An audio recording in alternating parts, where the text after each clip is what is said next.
Hello, math students, and welcome back to our module on linear equations. This is lesson 10, and it is called A Critical Look at Proportional Relationships. Our goal for today we will review tables and graphs to determine how to write linear equations with two variables. The question that I want you to think about in this lesson is, what do you do with extra information?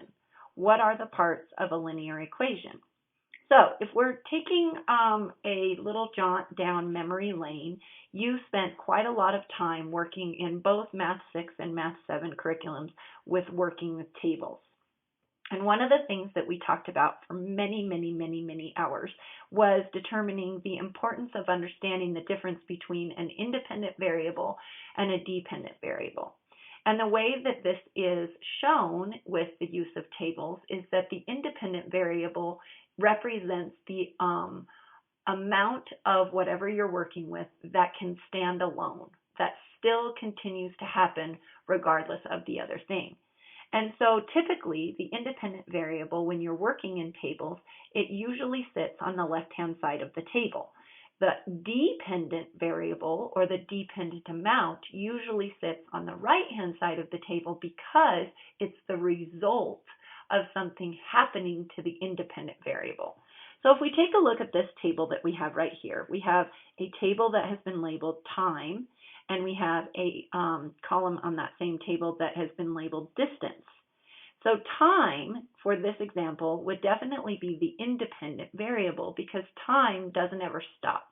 It keeps on traveling or keeps on moving, keeps on progressing, no matter what. We don't ever have a time period in our life that we are alive where time stops. It just continues to tick by. Distance, however, is determined on the amount of time that you move somewhere. So when a car is driving, the distance is determined for how long you actually drive at a specific speed. If you're walking, then your distance is determined by how much time or how long you actually traveled in that direction. So distance is the dependent variable in this scenario because without time, then you can't figure out how far you went. You have to know how long you did it so that you can figure out how far you went. So distance is completely dependent on time. So independent variable is time, dependent variable is distance, and this happens to be time in hours, and this happens to be distance in miles. So according to this table, it says that in 3 hours time, you can travel 123 miles. In 6 hours time, you can travel 246 miles. In 9 hours time, you can travel 369 miles in distance, and in 12 hours time, you can travel 492 miles in that distance. So, as you can see, there's definitely a pattern to how it progresses. Every 3 hours, the amount of distance is doubled. And the way that we see that is if we take 3 times 2, we get 6, and 123 times 2, we get 246. If the time is tripled, which is what it is right here, because you're taking 3 times 3, so that's tripling it, then you would take 123 and triple it, and you would get 369. If the time is quadrupled, which is what it means here because you multiplied it by 4, then 123 times 4 is 492. So this table definitely has an increasing amount. Now, if you want to figure out what the constant was, because that's a terminology that you learned in 7th grade math, then you would have to take the dependent divided by the independent, or the y value divided by the x. And hopefully that's a reminder when I said that out loud to you all to remember that in order to find the constant, okay, talking about terms again, we have the constant amount of change, right? Constant rate of change.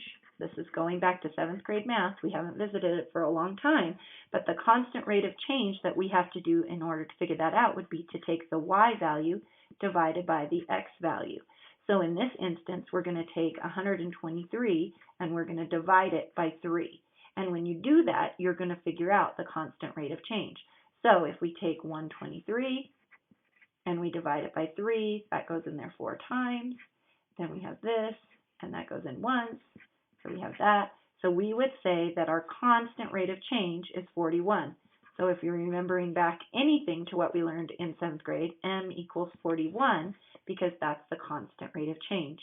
Now, that means that I took 3 times 41. I wonder if it would work for 6. If we took 6 times 41, 6 times 1 is 6, 6 times 4 is 24, so that worked.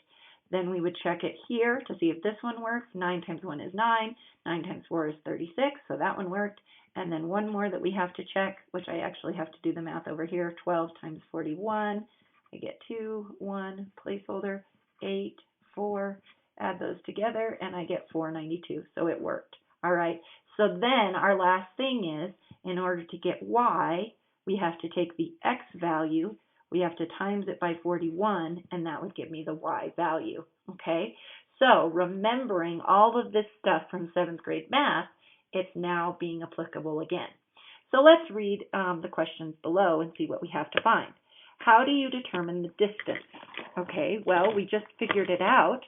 The way we determine the distance is we take the amount of time, the x value, we multiply it by the constant rate of change, and that gives us the distance, which is the y value. So remember, x value is time, so time times the unit rate, the constant, right? That's what we're talking about, gives you the distance, all right? So that's how we were able to figure that out. So what is the rate? The rate for this would be 123 divided by 3, or we could also call it the distance, right, divided by time. That's another way to say it. Or we could also say that you're finding the value to 1. So when we did that, we found that it would be 41 to 1. Okay? Again, we come down to the next question, which says, what is the unit rate? And you actually just found the unit rate by doing that. So remember, the unit rate is when you're going to 1. So you take the y divided by x, and you're taking it per 1. So how do I get from 3 to 1? Divide by 3. Divide by 3, and we get 41. So the unit rate for this one, m equals 41, because m is the variable that we use for unit rate. It is also the variable that we use for constant, because constant and unit rate are exactly the same thing. Can you convert the rate into an equation? We absolutely can, because what we say is we're taking the amount of time, which is x, times 41, which is the unit rate, equals the distance, right? So now we have any x times 41 equals y, and that would be the equation that we turn it into. All right, a generic one would be x times m equals y. You also have seen it this way in 7th grade, y equals m times x. So all of those work because of the commutative property, right? And now we're moving on to the next one. Linear equations with 2 variables have to identify each variable. So if you actually have 2 variables in linear equations, your job is to figure out what each one stands for. So for example, in this one, the variable would have been x, and its job is the rate of change, and then the y is the amount or the outcome of the change. So the x value is actually the independent, so I want you to add that to this box, the independent variable, okay, independent variable, and then I want you to say times the rate of change, okay? So that's what the x really is it's the independent variable times the rate of change, and the y variable tells you the outcome of that actually happening. Okay, so that's how we identify each variable and what it does, is the y happens because of changing x. Okay, so if we take a look at this over here, rate of change is the rule from the table. The rule from the table is also known as the constant from the table. And then it says the rule from the table is the unit rate. The other thing that you have to remember about unit rate is that a unit rate is also equal to the constant rate of change, right? Constant rate of change, like we reviewed on the other side. and it also equals the M. So if they give you an M, then you know that's the unit rate, you know that's the constant rate of change, and you know that that's the rule of the table. So we could also name this as the rule of the table. Okay, so lots of review in this little piece of information, but also some new aha moments, I'm hoping. So the last thing that we have to ask is, what is the linear equation for the table above? So the linear equation for the table above is that you take your time times the constant rate of change, constant rate of change equals the distance. Okay, now if we are to write that mathematically, what would it look like? It would be time is represented by the x times the rate of change for the table above. We figured it out as 41. So x times 41 equals the distance, which is represented by y. So x times 41 equals y. Okay, so a lot of review, but also just a lot of kind of finalizing some learning that you haven't seen for a long, long time, that we actually are going to have to end up using quite a bit in 8th grade math.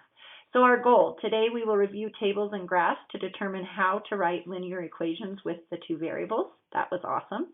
The question, what do you do with the extra information? What are the parts of the linear equation? So I would say that the parts of a linear equation are the independent, which is the x, the dependent, which is the y, and then the rate of the change, which is the m. And then the extra information is what you have to think about as happening as a one-time event, like having a one-time fee. And so we would actually have to add that on or subtract that off depending on what the scenario is asking of you. All right, kiddos, that's what we are taking a look at in this lesson today. I will see you all later. Bye.